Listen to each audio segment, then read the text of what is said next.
ઓમ શ્રી ગણેશાય નમઃ. નમસ્કાર મિત્રો, સ્વાગત છે તમારું અમારી યુટ્યુબ ચેનલ ત્રિનેત્ર ભક્તિમાં. મિત્રો, આજે આપણે જાણવાના છીએ શિવ પુરાણ, એમાં કૈલાસ સંહિતા. શિવ પુરાણ કૈલાસ સંહિતા 21મા અધ્યાયથી 23મા અધ્યાય સુધીનું વર્ણન છે. કૈલાસ સંહિતા. યોગિણીઓ ઉત્તરાયણ પ્રાપ્ત કરે છે. ઋષિ વામદેવે કહ્યું, હે ભગવાન સ્કંદ, મેં સાંભળ્યું છે કે યોગીઓનો અગ્નિ સંસ્કાર થતો નથી, તેઓ શુદ્ધ ભૂમિમાં સ્થાપિત થાય છે. શું તે સાચું છે? પછી મુનિવરના પ્રશ્નનો જવાબ આપતા રાક્ષસ નિકંદન સ્કંદજીએ કહ્યું, હે મુનિવર, આ પ્રશ્ન એકવાર મહાન શિવયોગી ભૃગુ દ્વારા સર્વજ્ઞ ત્રિલોકીનાથ ભગવાન શિવને પૂછવામાં આવ્યો હતો. તે સમયે ભગવાન શિવે મને જે કહ્યું હતું તે હું તમને કહી રહ્યો છું. આ સર્વોચ્ચ જ્ઞાન બધા સામાન્ય લોકો માટે નથી. આ જ્ઞાન માત્ર શાંત ચિત્તવાળા શિવના પરમ સમર્પિત શિષ્યને જ આપવું જોઈએ, કારણ કે માત્ર ખૂબ જ ધીરજવાળા યોગીઓ જ સમાધિની સ્થિતિ પ્રાપ્ત કરી શકે છે. આ માત્ર તેઓ જ શિવ સ્વરૂપથી ભરેલા હોય છે. પરંતુ જે યોગીઓ અને ઋષિઓ તેમના મનને સ્થિર કરવામાં અસમર્થ હોય છે અને ટૂંક સમયમાં અધીરા થઈ જાય છે, જેમણે સમાધિની સ્થિતિનું જ્ઞાન નથી, આવા યોગીઓએ ગુરુના મુખમાંથી ભગવાન શિવનું જ્ઞાન જાણીને ધ્યાન કરો. દરરોજ પ્રણવ મંત્રનો જાપ કરો અને ભગવાન શિવનું સ્મરણ કરો, ત્યારે જ યોગીઓ ઉત્તરાયણને પ્રાપ્ત કરે છે. એકાદશી પદ્ધતિમાં ભગવાન સ્કંદે કહ્યું, મુનિવર, હવે હું તમને એકાદશીની રીત કહું. વેદીને પ્લાસ્ટર કરીને 5 મંડલ બનાવો અને તેમાં 5 દેવતાઓની પૂજા કરો. ભગવાન શિવ પરમ ભગવાન છે. બધા કામ તેની કૃપાથી જ સિદ્ધ થાય છે, તેથી આપણે તેમની કૃપાને ભૂલવી ન જોઈએ. ભગવાન શિવના સ્વરૂપને ધ્યાનમાં રાખીને શિવાત્મ દેવતાઓનું ધ્યાન કરો અને તેમના ચરણોમાં શંખ જળ ચઢાવો. ઓમ ભૂર્ભુવ સ્વાહા મંત્રનો જાપ કરી નમસ્કાર કરો. ધૂપ દીપથી પરિક્રમા કરો. પછી હાથ જોડીને પ્રાર્થના, ભગવાન કૃપા કરીને પ્રસન્ન થાઓ અને શિવના ચરણોમાં યતિને બચાવો. પ્રાર્થના પછી છોકરીઓમાં પ્રસાદ વહેંચો. આ પછી યતિનું પવિત્ર શ્રાદ્ધ કરો, કારણ કે યતિનું એકાદશી શ્રાદ્ધ નથી. 4 બ્રાહ્મણોને આમંત્રણ આપો. તેમના પગ ધોઈને અને વિધિ પ્રમાણે ભગવાન શિવની પૂજા કર્યા પછી તેમની સામે બ્રાહ્મણોને ભોજન પીરસો. ગાયના છાણથી ઢંકાયેલી જગ્યા પર કુશ આસન પર બેસીને કહે કે હું દેહનું દાન કરું છું, એવો સંકલ્પ લઈને તમારા ભગવાન અંતકરણ અને આત્મા માટે 3 મંદિરોમાં પૂજા કરો. પિંડનું દાન કરો તે ધ્યાનમાં રાખીને આપણે પિંડ આત્માને આપ્યો છે.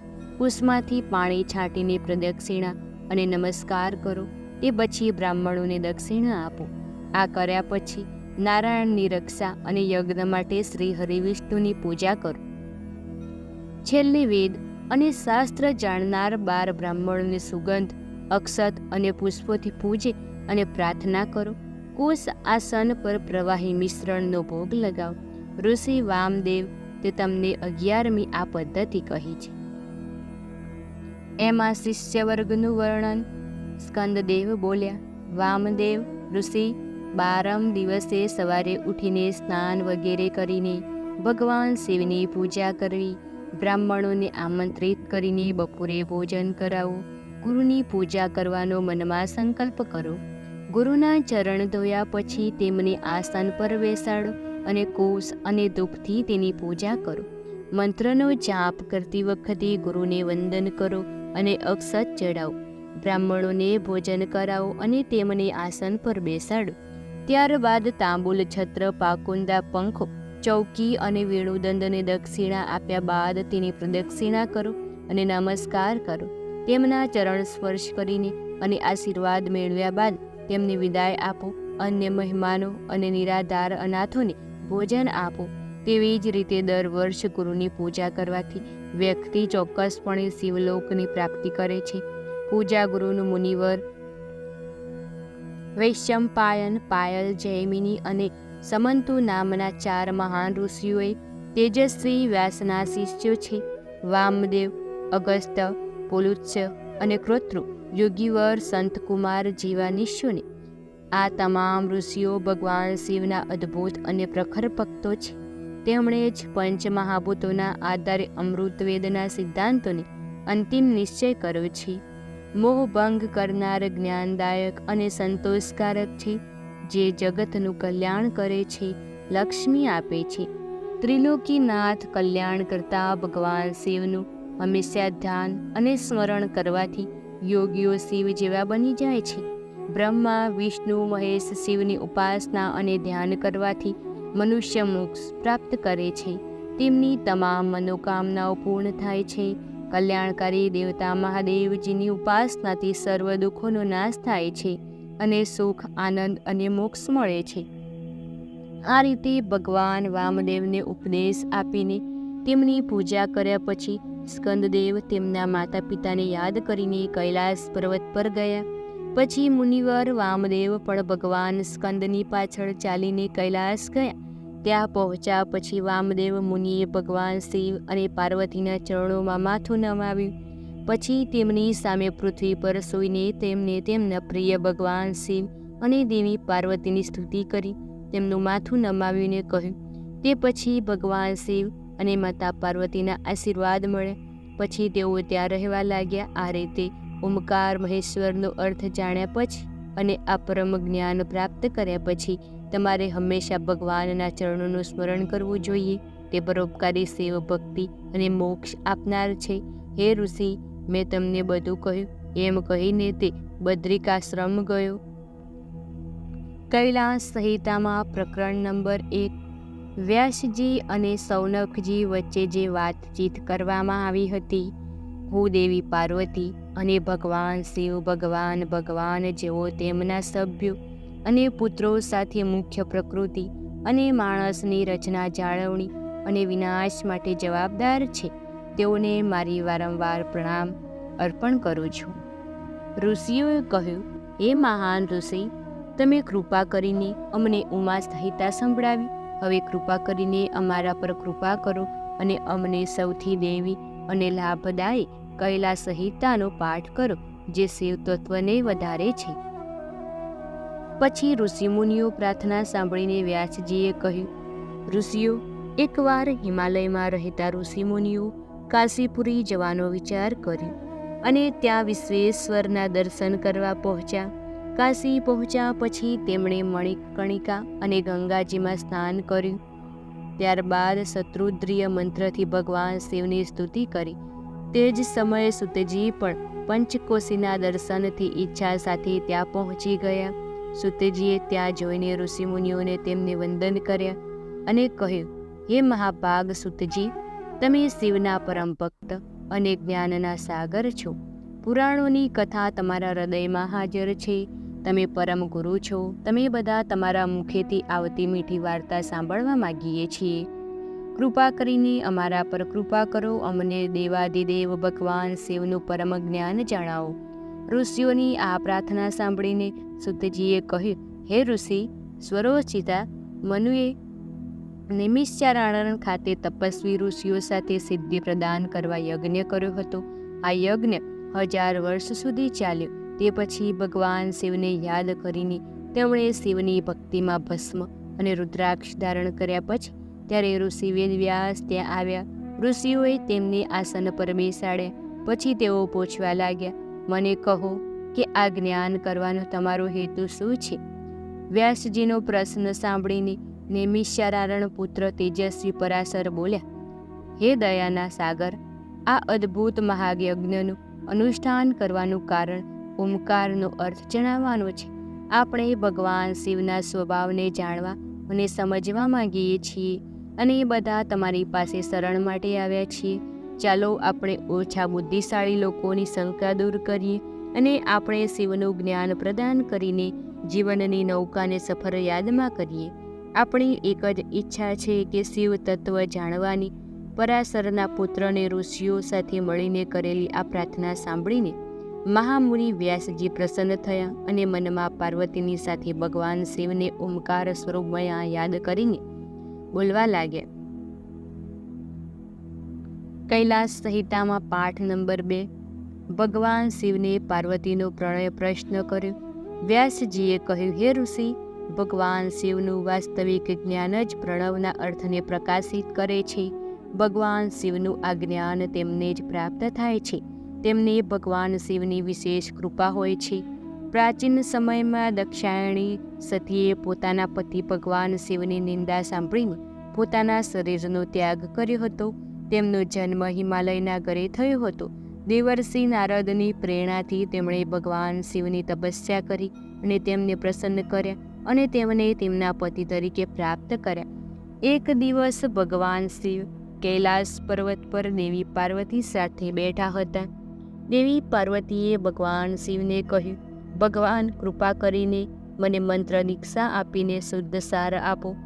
શ્રી પાર્વતીજીના શબ્દો સાંભળીને શિવજીએ કહ્યું, દેવી, હું તમારી ઈચ્છા ચોક્કસ પૂરી કરી શકીશ. એમ કહીને તેણે પાર્વતીજીને પ્રણામ મંત્ર આપ્યો. પરંતુ દેવી તેનાથી સંતુષ્ટ ન થયા અને પાર્વતીજીએ કહ્યું, પ્રભુ, તમે મને ઓમકાર વિના ઉપદેશ આપ્યો છે. મને પ્રણવના રૂપની વાર્તા પણ કહો.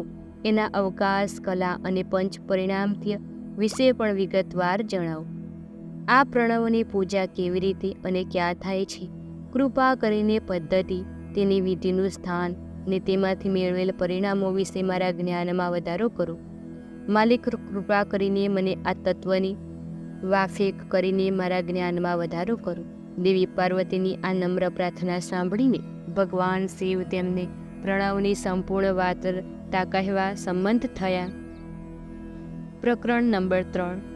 પ્રણવ પદ્ધતિ. ભગવાન શિવે કહ્યું, હે પ્રાણપ્રિયા, હે દેવી, તમારી ઈચ્છાઓ પૂરી કરવી એ મારી ફરજ છે. તમારા આનંદ માટે હું તમને પ્રણવની વાર્તા કહીશ. જે પ્રણવને જાણે છે તે શિવ તત્વને પણ જાણે છે. પ્રણવ મંત્ર એ તમામ મંત્રોનો બીજ મંત્ર છે. આ પ્રણવ સર્વજ્ઞ અને સર્વનો કર્તા છે. ઓમ નામના આ એક ઉચ્ચારણ મંત્રમાં શિવ હંમેશા હાજર હોય છે.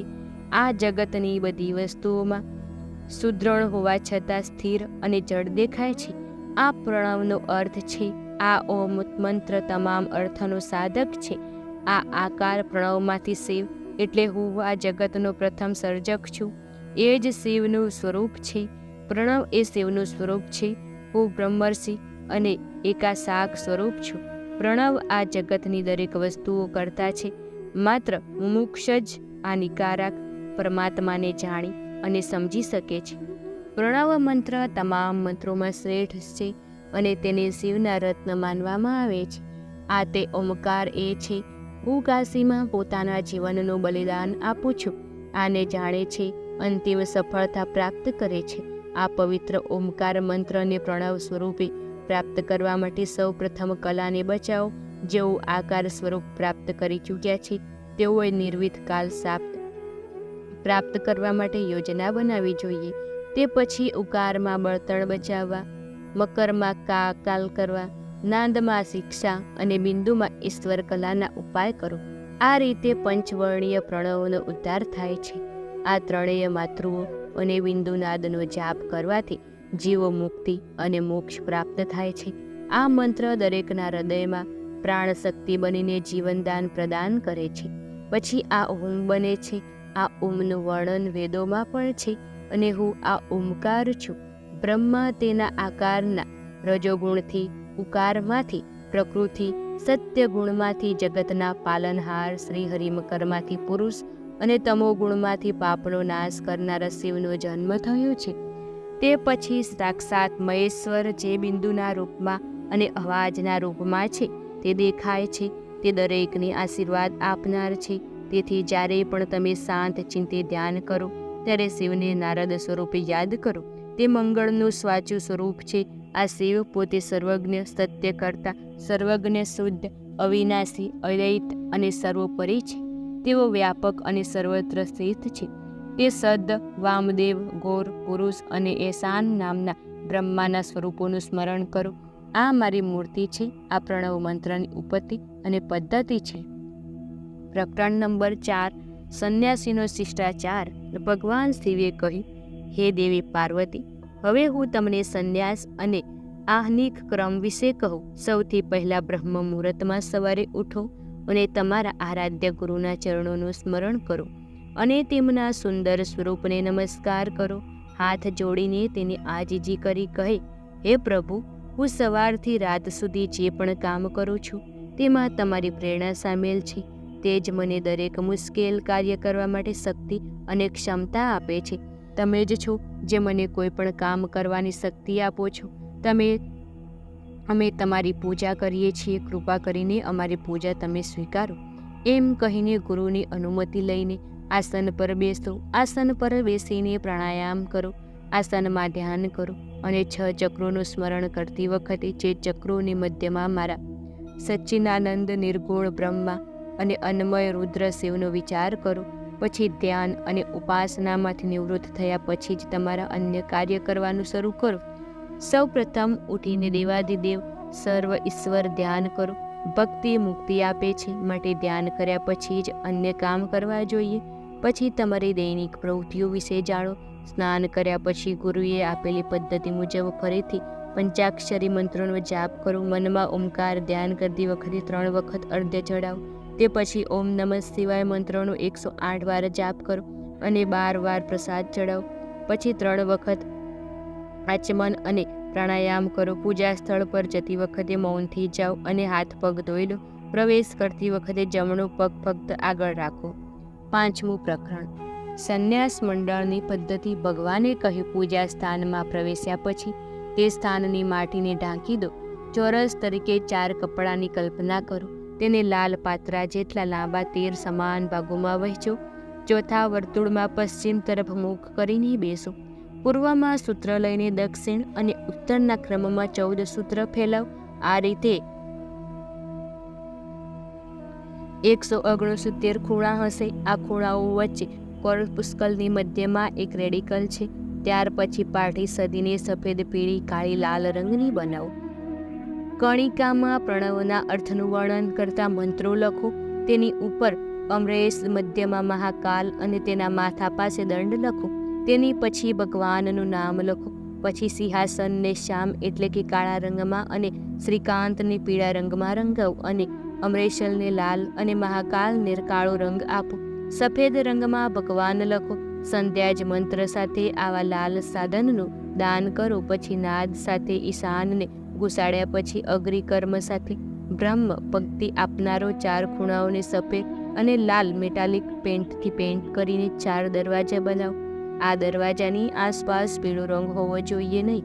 દક્ષિણ દિશાના કોષમાં 8 પાંખડીવાળું કમળ રાખો. આ રીતે તમામ દિશાઓનું વર્તુળનું ચિહ્ન કરો અને સૂર્યદેવની પૂજા કરો. પ્રકરણ નંબર 6. વિશ્વાસનું વર્ણન. ભગવાન શિવ કહે છે, ઋષિઓ કમળ બનાવીને શક્તિ કમલ બનાવો અને ચતુર્થી અભિવ્યક્તિ સાથે અંતે મન બોલાવ્યા પછી શક્તિ કમલાચ નમનો જાપ કરો. વસ્તુઓ પહેરો. ગુરુને નમસ્કાર કરો. ત્રિકોણાકાર ઝડપી ક્રમમાં બહાર શંખની પૂજા કરો અને શુદ્ધ સુગંધથી પાણીથી 7 વખત ગંધ કરો અને ફૂલોથી ઓમની પૂજા કરો અને દેનો મુદ્રા બનાવો. પછી શંખની મુદ્રા બનાવો. આ કહીને તમારા આત્માને શુદ્ધ કરો. પ્રાણાયામ કરીને ઋષિનું સ્મરણ કરો. આંગણાસ્ય કર્યા પછી અસ્ત્ર મંત્ર સાથે અગ્નિકોણના કમળનું અવલોકન કરો. દક્ષિણ દિશામાં સ્થિત કમળની પૂજા સફેદ વસ્તુઓથી જ કરો. તે પછી 4 બાજુથી તેની પૂજા કરો. આ પછી સૌર યોગ પીઠની પૂજા કરો. સિંહાસન પર મૂળ મંત્ર સાથે મૂલાધારમાં આસન પર બેસીને પીગલા નદીના પ્રવાહમાંથી શક્તિ ખેંચો. તે સ્થાન જ્યાં દેવી પાર્વતી સાથે ભગવાન શિવ શણગારેલા છે તેને રુદ્રાક્ષની માળા પાસ ખટવાંગ, ખોપરી, અંકુશ, કમલ અને શંખ ધારણ કર્યા છે. 4 ચહેરા અને 12 આંખો તેની સુંદરતા વધારી રહ્યા છે. તે પછી સૂર્ય ભગવાનનું આહ્વાન કરો અને મુદ્રા બનાવો.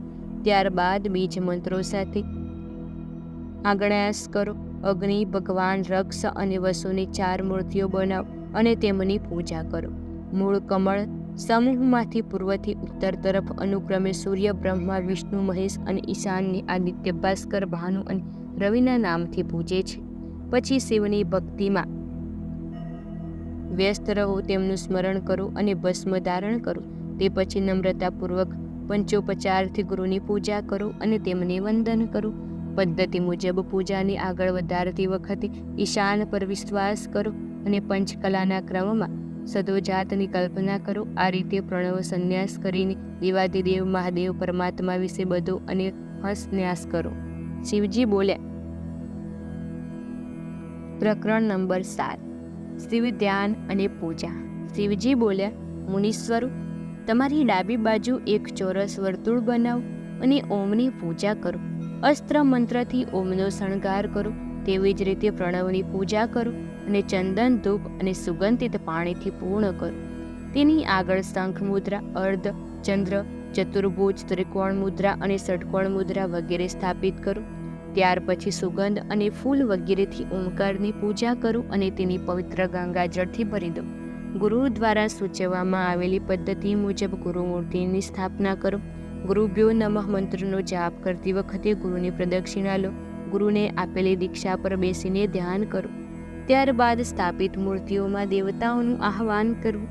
તમારા મનમાં એકાગ્રતાથી તેનું ધ્યાન કરો.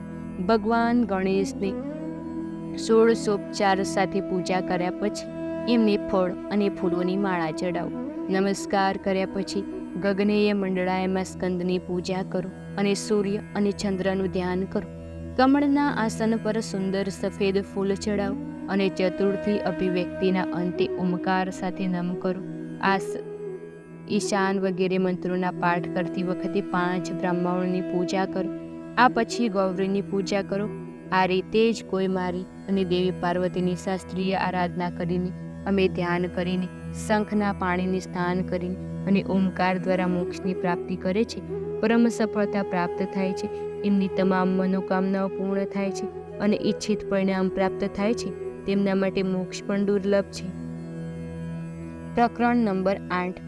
વર્ણ પૂજા. ભગવાન શિવે કહ્યું, હે દેવી, પૂજા કરતી વખતે બુદ્ધિશાળી અને વિદ્વાન લોકો અને દેવતાઓએ પહેલા ગણેશ અને કાર્તિકેયની પૂજા કરવી જોઈએ. ત્યારબાદ વેદના મૂળ સ્વરૂપ એટલે કે શિવનું આહ્વાન કરીને ચારે બાજુ પૂર્વ દિશામાં કમળના ફૂલની પૂજા કરો.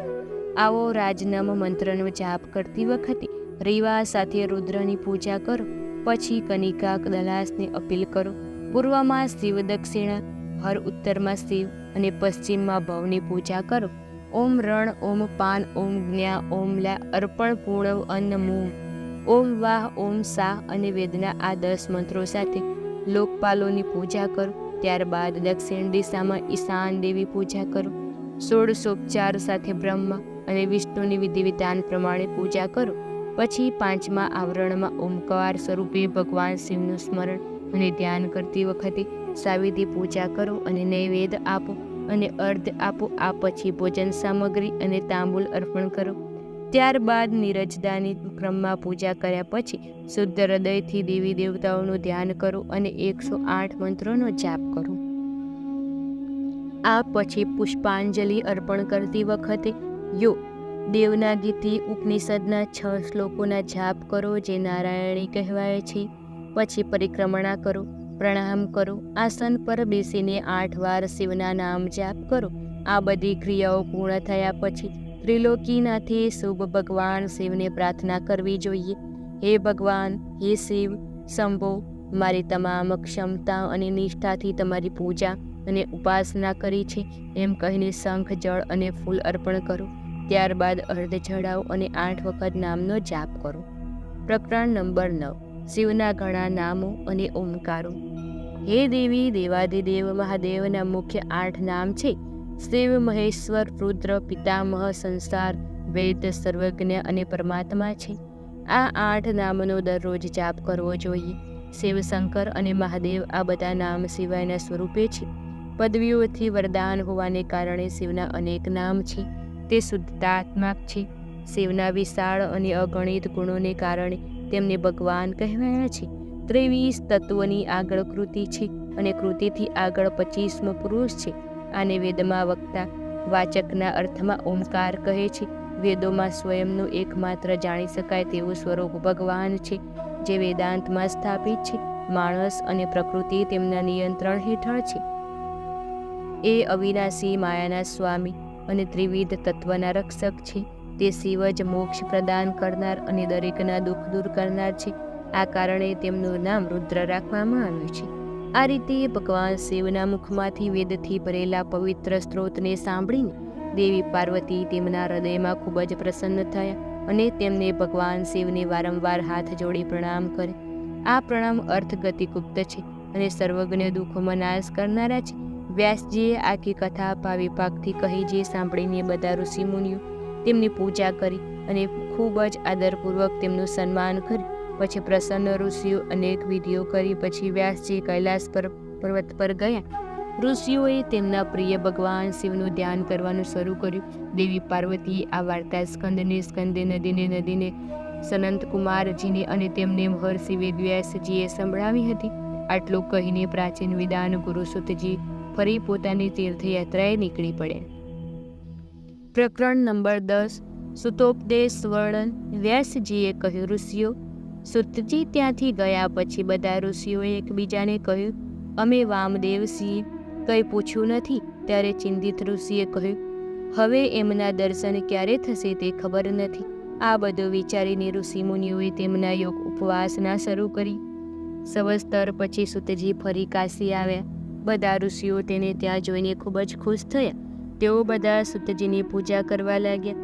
ત્યારે સુતજી પ્રસન્ન થયા અને બોલ્યા, ઋષિઓ, તમને પ્રણવનો ઉપદેશ આપ્યા પછી જ્યારે હું તીર્થયાત્રા પર નીકળ્યો ત્યારે મેં દક્ષિણ સમુદ્રના કિનારે ભગવાન શિવની પૂજા કરી. આ પછી તેમણે કાલહસ્ત શિલ્પા પર સોનાના મુખમાં સ્નાન કર્યું. પછી મેં દેવાધિદેવ મહાદેવજીનું સ્મરણ કર્યું અને તેમની પૂજા કરી. 5 મસ્તકવાળા ભગવાન શિવના આ અદ્ભુત સ્વરૂપના દર્શન કરવાને તમામ પાપોનો નાશ થાય છે.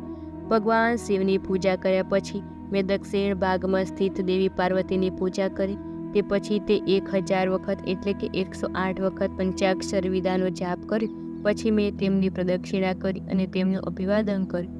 આ રીતે હું દરરોજ કાલહસ્તની નામના વિસ્તારની પરિક્રમા કરીને ત્યાં રહેવા લાગ્યો છું. ત્યાં 4 મહિના રહ્યો છું અને પછી મને મહાજ્ઞાની પ્રસૂન કાલિકા દ્વારા આશીર્વાદ મળ્યા અને મેં તેનો પ્રસાદ લીધો. તે પછી ભગવાન શિવને પ્રણામ કર્યા પછી અને તેમની બહાર આવ્યા પ્રદક્ષિણા કર્યા પછી હું અહીં આવ્યો છું. ઋષિઓ, તમે મને કહો કે હવે મારે તમારા માટે શું કરવું જોઈએ? મિત્રો, આ હતા કૈલાસ સંહિતાના અધ્યાય 10. વિડીયો પસંદ આવે તો વિડીયોને લાઇક, શેર, કમેન્ટ કરો અને ચેનલમાં નવા હોય તો ચેનલને સબસ્ક્રાઈબ કરો. ધન્યવાદ.